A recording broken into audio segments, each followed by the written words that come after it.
This is CBC Vancouver News.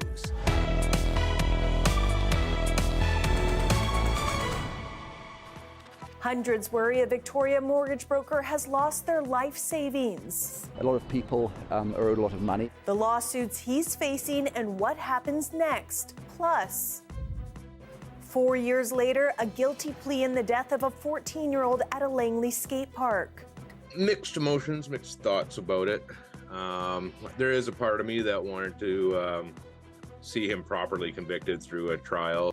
The reaction from the teen's family, and years in the making, the opening of a controversial connector through a popular Surrey park. Good evening. Thank you for joining us. I'm Janella Hamilton. Dan is away tonight. Hundreds of people are worried they've lost their life savings with a BC mortgage broker accused of misappropriating more than $25 million from his clients. A handful of them spoke at a court hearing today, sharing their concerns. The CBC's Yasmin Khanea joins us with more. Janella, around 400 concerned investors attended court. About 50 came in person while the rest joined virtually. They all say mortgage broker Greg Martel and his company haven't paid them in months. Martel and his company, My Mortgage Auction Corp., which also does business as Shop Your Own Mortgage, have been facing a flurry of lawsuits from investors claiming millions in unpaid funds. One investor who spoke today says people were enticed by promises of big returns and that she hopes she hasn't lost her life savings, and others say something similar. There are lots of lenders and investors who are owed a lot of money, and I think that from my understanding, I've had calls from many investors who borrowed money against their houses to invest in this company, and obviously this is a very serious issue. Now, last week, BC Supreme Court placed Mortgage Auction Corp in receivership. The company's assets are now being controlled by PricewaterhouseCoopers. That decision came after another firm in Alberta claimed Martel owed it $17.6 million. And Pricewaterhouse claims a bank account in Martel's name had $58 million deposited and then withdrawn over the past 6 months, and that only about $270 remains. We've reached out to Martel, but he hasn't responded. So Yasmin, what happens now? Well, PricewaterhouseCoopers has been put in place to find out where the money is and has been granted powers to investigate other companies that Martel owns. Here's more from lawyer Chris Ramsey. This order today gives the receiver manager more power, more investigatory power to enable it to track down and start looking at other companies that may have received money from the company in Victoria. The receiver presented reports to court today that say Martel owns highly mortgaged multi-million-dollar property in Victoria and Las Vegas, and that he has spent lavishly on private jets and luxury apartment rentals. A lawyer speaking on behalf of Martel says he has the money to start paying some of the plaintiffs. He's been asked to provide a list of assets by the end of this week. Then court hearing will resume next Wednesday. Yasmin, thank you. You're welcome. More fallout on what started as a conflict of interest and has now turned into a full-blown scandal. 24 hours after allegations surfaced about the head of BC Housing funneling money into a nonprofit run by his wife, we're finally hearing from Atira at the center of it all. Atira is the largest housing provider in BC and was implicated in the forensic audit released yesterday. As Mira Baines tells us, the province is under fire for tripling its funding to the society, even as red flags were already mounting.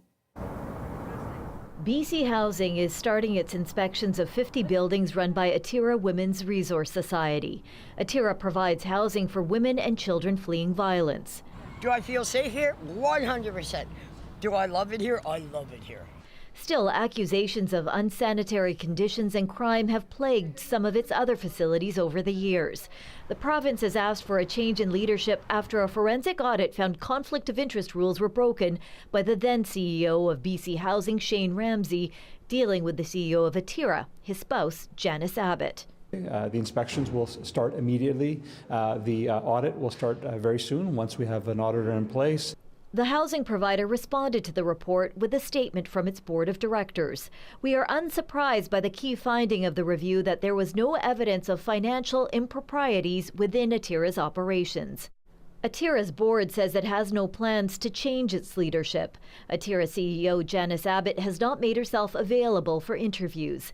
The minister responded to reports. Abbott said she has not read the report. It shows a level of lack of concern for the information that's been provided. Still, BC Housing's funding to Atira increased from $21 million in 2018 to $74 million in 2022, according to the audit. As Atira management digs in, the opposition BC United is asking why the province didn't act sooner. It actually goes back to 2018 when BDO, an accounting firm, came out with a scathing report on the mismanagement and carelessness with taxpayer dollars that was taking place at BC Housing Corporation and at Atira. As controversy swirls over its finances, some Atira workers are looking to unionize. They have numerous health and safety issues that they encounter in the workplace that have not been addressed by management. The province also wants a $1.9 million surplus back from Atira. As the province moves ahead, it's clear the housing provider will be under more scrutiny. Mira Baines, CBC News, Victoria. The allegations of mismanagement at BC Housing has dominated talks in Victoria for the past 2 days. But this isn't the first time BC Housing and Atira's relationship has come into question. Our municipal affairs reporter, Justin McElroy, has more on the history and what happens next.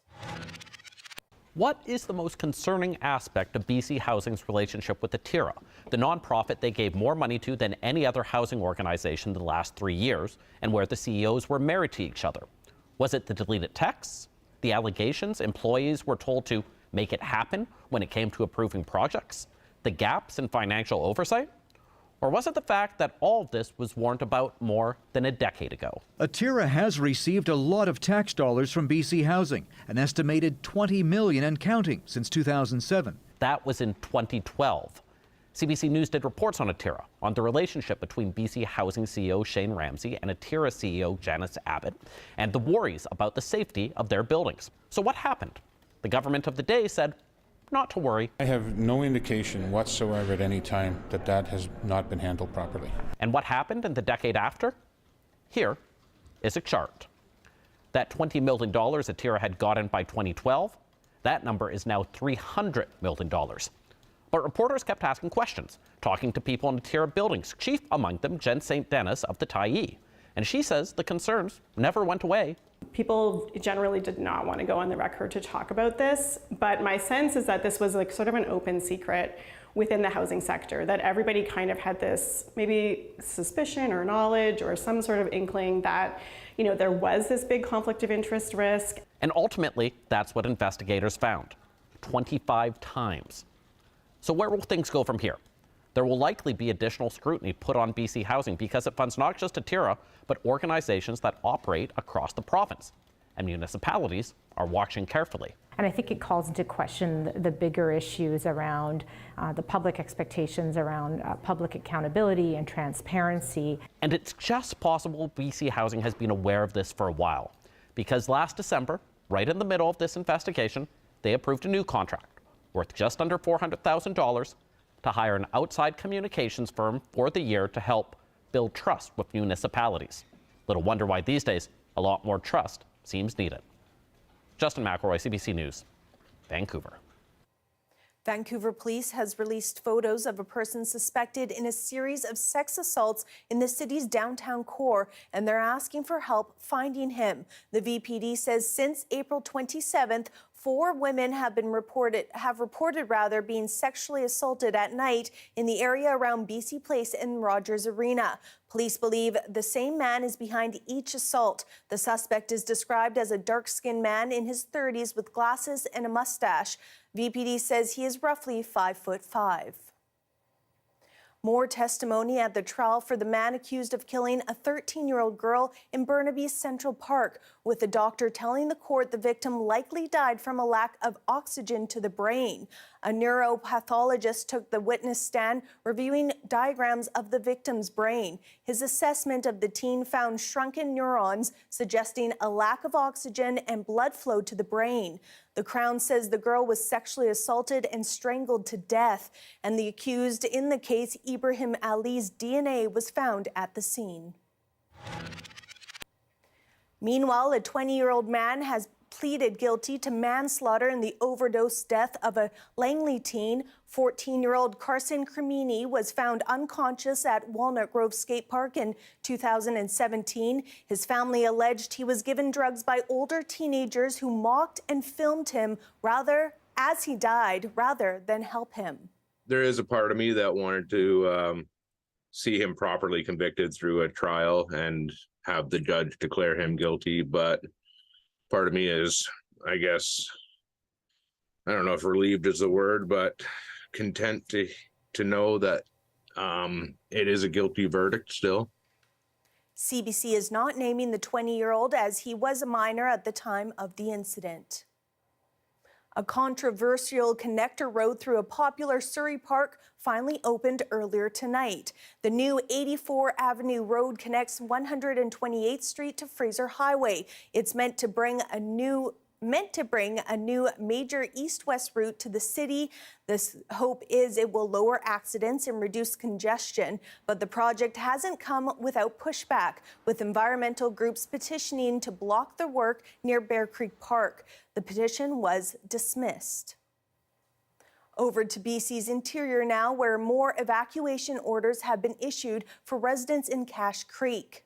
The village has issued the order over safety concerns due to rising water levels in the Bonaparte River, which could lead to flooding. Residents at the units listed here along Old Caribou Road, Nugget Road, and Collins Road are urged to leave the area immediately. And in northeastern BC, officials are watching several wildfires, including a blaze that's been labeled as a zombie fire, which means it's actually been burning since last summer. The Battleship Mountain wildfire is in the district of Hudson's Hope. At last update, it was close to 347 square kilometers in size, or almost 35,000 hectares. It is believed to have been sparked by lightning discovered on August 30th, 2022. Well, there's a significant change in advice out of the U.S. tonight about when to start routine breast cancer screening. A medical task force is recommending dropping the age from 50 to 40. Ithil Musa looks at why and what the advice is here in Canada. Come, doggies, you are so good. Natalie Quadron says it was 2019 when she first felt a lump in her breast while taking a shower. I was 46 at the time, so I wasn't particularly worried. Neither was her doctor, she says, at first. We do recommend mammograms from 50 onwards. You're only 46, so chances of you having breast cancer aren't very big. Today, Natalie says she's living with terminal cancer, something she wishes was caught sooner. I am a little angry. It's a bitter pill to swallow that I was too young to get a mammogram. A panel of independent medical experts from across Canada recommend mammograms every 2 to 3 years for individuals between the ages of 50 and 74. Provinces like Ontario and Quebec follow that advice. In Alberta, where Natalie lives, the recommended age for breast cancer screenings was lowered last year to 45. But Natalie says it's not standardized across Canada, and some experts want it to be. All women who are at average risk should be screened at 40, but especially Black, Asian, and Hispanic women whose breast cancers tend to start younger than in white women. So their peak incidence is in the mid-40s. That's one of the reasons why a U.S. panel of medical experts has revised its advice on routine mammograms in that country. It now recommends those at average risk start getting regular mammograms at 40. I do feel that Canada should take notice. What's on the line is that people's quality of life and people's lives are at risk. Breathe. Canada's panel of experts say those who are younger than 50 who wish to be screened should have a discussion with their healthcare provider to decide if it's best for them. They also say that decision should be weighed against the potential harms, such as false positives and overdiagnosis. Idil Musa, CBC News, Toronto.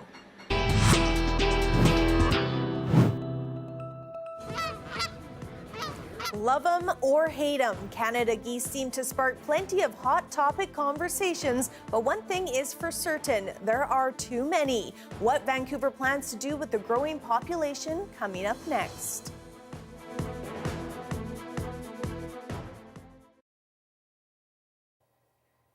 A fiery quarterback in Canadian football has died. Joe Kapp was 85. Kapp led the BC Lions to their first Grey Cup title in 1964, then played in the NFL before leading the Minnesota Vikings to the Super Bowl appearance in 1967. He also made headlines in 2011 when he and a fellow Hall of Famer had a fight during a CFL Alumni Association luncheon in Vancouver.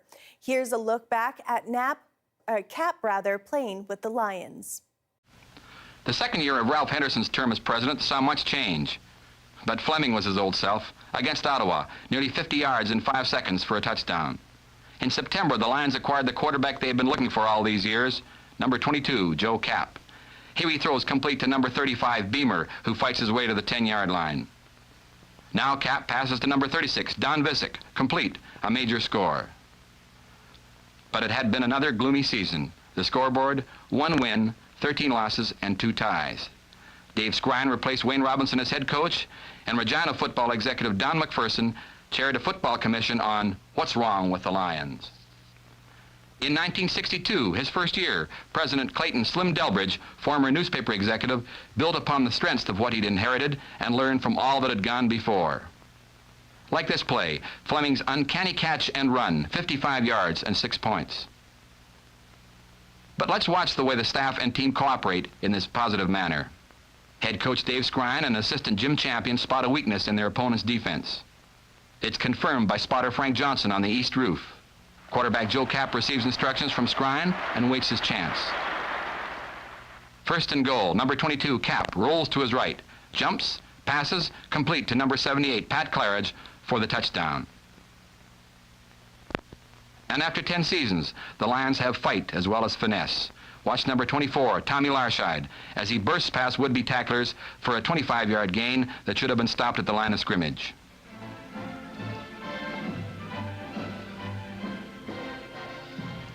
Well, Herb, Bob, it's an amazing experience. It's like watching a youngster grow up. To see the change in the football over that period of time and to see what's happening out there, it's an opportunity to see the improvement visually in a short period of time, and I really enjoyed it. The couple things that aren't there, of course, you don't really see the contribution that the fans have made over a period of time, nor the enthusiasm that we have in this tremendous city of ours. Well, Herb, there's one thing I'd like to ask you point blank. And I'd like to thank you on behalf of the fans because they have made this contribution so solidly over 10 years that I don't think anybody can measure it. Herb, you mentioned a new era of prosperity for football in Canada. Bob, I looked at this film and I thought, well, that's 10 years gone by. It still doesn't show any Grey Cup. It still doesn't show any playoffs. It doesn't show the things that are going to happen. I think some way you have to visualize what's going to happen over the next few years and not just over the next 10 years. Herb, you've given me a great idea. Let's call this film First and 10. Bob, I like it.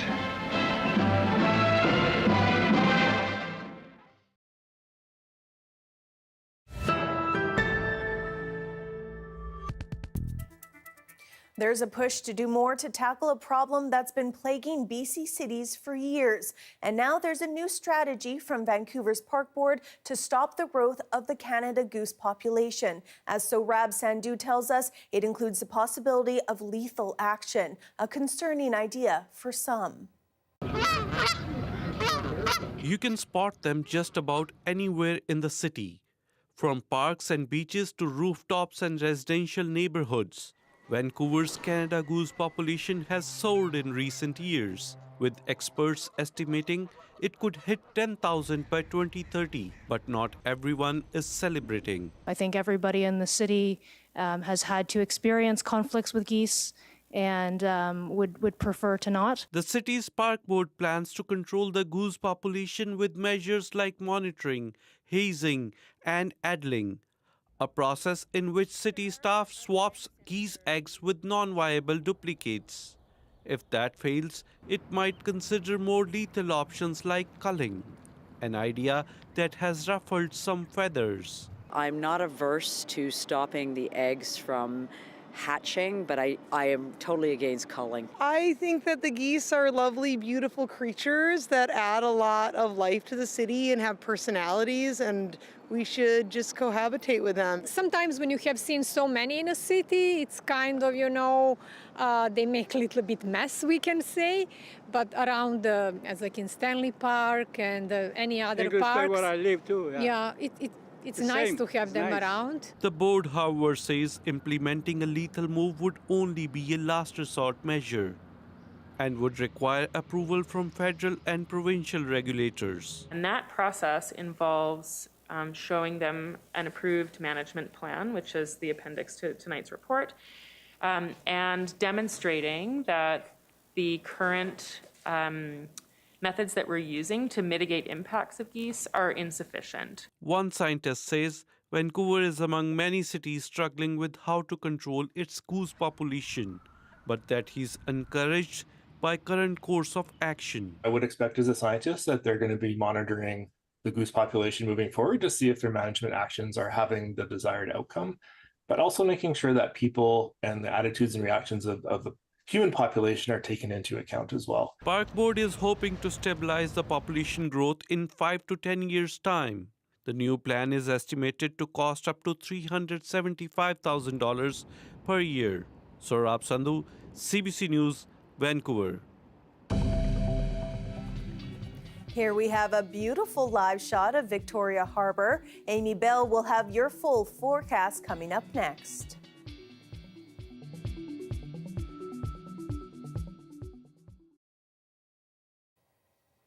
Thanks for staying with us during our commercial-free live stream. To help monitor changes in the environment and to better track wildlife in the community, federal researchers are building relationships and partnerships with Indigenous communities. The CBC's Carla Ulrich has more on what that looks like from Fort Smith in the Northwest Territories. Indigenous communities are working with several academic institutions and the federal and territorial governments to create more wildlife monitoring programs across the territory. John McDonald is developing a program with the Fort Smith Métis Council. He said they started out as boat drivers for the researchers, but after some lessons with environment and natural resources, they are now setting up the cameras themselves. McDonald says it's important for community members to take the lead. Being downstream from the oil sands is very pertinent to us being safe and healthy down here. And it's key to be able to tell the people that, hey, the water's safe to drink, the fish are safe to eat, and the animals are safe to hunt, and anything to do with environment, anything to do with wildlife, fish, water, air, we want to be involved. McDonald said once they get the images back next year, they will partner with Environment and Climate Change, formerly known as ENR, to learn how to analyze the camera data. Claudia Haas is a PhD student at Wilfrid Laurier University. She said the partnership makes sense and that the knowledge the community can offer is vast. A lot of these Indigenous governments have guardians programs, and they know the areas better than we do. But also, I think there's just a mutual interest there of being able to understand the wildlife and to monitor where they are now, but also how they might be changing into the future with climate change. A public webinar will feature work being done by the communities. Participants will learn about the resources and supports available to communities interested in developing their own programs. Carla Ulrich, CBC News, Fort Smith.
Hi, I'm Amy Bell. Here's what's in your CBC Vancouver inbox. May is Asian Heritage Month, and we're celebrating by sharing the stories of amazing Asian Canadians who are making meaningful contributions in the community. Visit cbc.ca/BC Community to learn more. And never miss a special programming series, event, or contest. Subscribe to CBC Vancouver's e-newsletter at cbc.ca/Vancouver inbox and keep connected with us.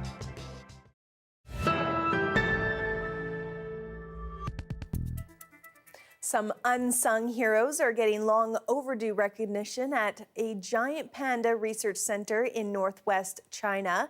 Known as the Panda Nannies, their work is critical to the conservation of mothers and babies alike. From pregnancy to birth to postnatal, they provide round-the-clock care. Some of the keepers closely monitor females during breeding season to determine the best time for them to conceive naturally. Others work to keep mothers to be more comfortable, and in the days after they give birth, encourage them to eat. They tend to helpless newborns who weigh only 100 grams at birth and need to be breastfed every 2 hours. The center currently has 42 giant pandas. The weather update is brought to you by Direct Buy Furnace, installing the most reliable heating and cooling brand. It's hard to stop a train.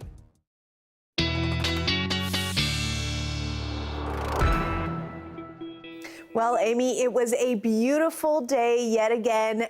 Do we have more heat in the future? We have a lot of heat coming our way. Not necessarily tomorrow. It was average today, warm but not too hot. But we will see that hot weather coming. We did see some very unsettled weather in areas around the Okanagan, the south and central interior. So we do still have that risk of some thunderstorm activity, especially tomorrow afternoon. But for the most part, we are setting up for very sunny and hot weather right across the province as we head in towards the weekend. We'll hit that peak heat, I would think, around Saturday, Sunday, so just in time for Mother's Day. But yeah, you can see just a few isolated sort of spots of showers and clouds for tomorrow, and then we will see things clearing up heading over to Alberta, and we will stay very dry here in BC. That, of course, brings its own risk with that temperature shooting up so significantly. We could see a very rapid melt of some snow, and that could add to some flooding, and then also the risk of some wildfires. But for tomorrow, we're just going to see the sunshine blanketing Vancouver Island, 22 in Comox, 17 in Nanaimo, unsettled again in Whistler, so we'll see that risk of thunderstorms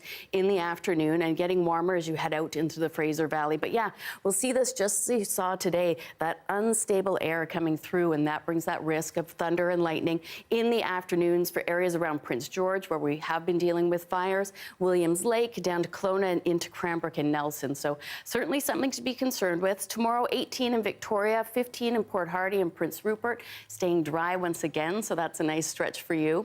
Taking a look at the 5-day forecast, it speaks for itself. That was a very easy forecast to set up because it was just all sunshine. Up to 22 inland on Wednesday, even warmer on Thursday. And then, yeah, Saturday and Sunday into the low 30s, closer to the Fraser Valley, but certainly still in the mid-20s if you're heading down to the water. And that is your look at weather. I cannot believe that I'm seeing 26, almost 30 degrees at the end of this week, but definitely some happy mums for a sunny Mother's Day. It'll be a very nice Mother's Day, yes. Thank you, Amy. You're welcome. And as nice as that sunny, hot weather is, we want to remind you to always take those precautions. Make sure you are nice and hydrated, and of course, staying cool during those times. That is your late news for this Tuesday. Thank you so much for watching. For news anytime, visit our website, cbc.ca/BC. Your next local news is on the early edition on CBC Radio 1. Have a great night.